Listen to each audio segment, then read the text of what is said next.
حضرت علی رضی اللہ عنہ کی پیدائش کا واقعہ۔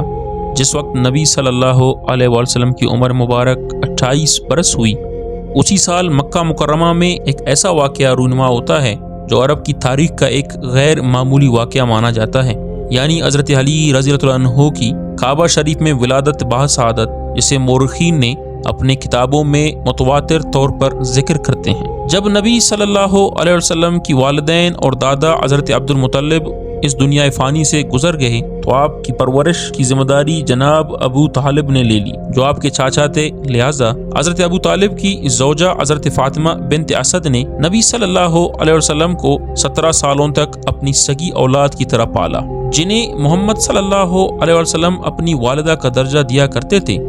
جب حضرت فاطمہ بنت اسد عاملہ ہوئی تو آپ صلی اللہ علیہ وسلم حضرت فاطمہ بنت اسد کے گھر تشریف لاتے، لہٰذا آپ احترام میں کڑی ہو جایا کرتی تھی۔ ایک دن آپ صلی اللہ علیہ وسلم نے فرمایا، ہے والدہ، آپ عاملہ ہیں اور اس حال میں مجھے گوارا نہیں کہ آپ میرے احترام میں کھڑی ہوں۔ اس پر حضرت فاطمہ نے فرمایا، خدا کی قسم، جب جب میں آپ کی زیارت کرتی ہوں تو میرے شکم میں بچہ اس طرح حرکت کرتا ہے کہ میں اٹھنے پر مجبور ہو جاتی ہوں۔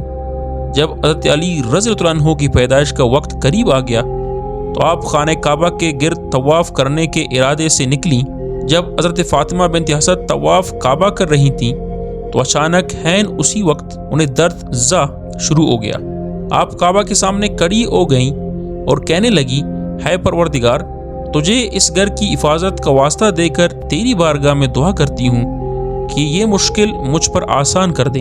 اچانک کعبہ کی ایک جانب کی دیوار میں دراڑ پیدا ہو گئی اور حضرت فاطمہ اس حصے میں خانہ کعبہ میں داخل ہو گئیں۔ لہذا 13 رجب کے دن خانہ کعبہ کے اندر ہی مولا کائنات حضرت علی رضی اللہ عنہ کی پیدائش ہوئی۔ پیدائش کے 3 روز تک آپ کعبہ سے باہر نہ آئی۔ پھر جب آپ باہر تشریف لائی تو آپ ایک پرنور بچے کو اپنے گود میں لیے ہوئے تھے۔ حرم شریف خوشی اور مسرت سے جھوم رہا تھا۔ پھر رسول صلی اللہ علیہ وسلم تشریف لائے اور اس مبارک بچے کو اپنے آغوش میں لیا۔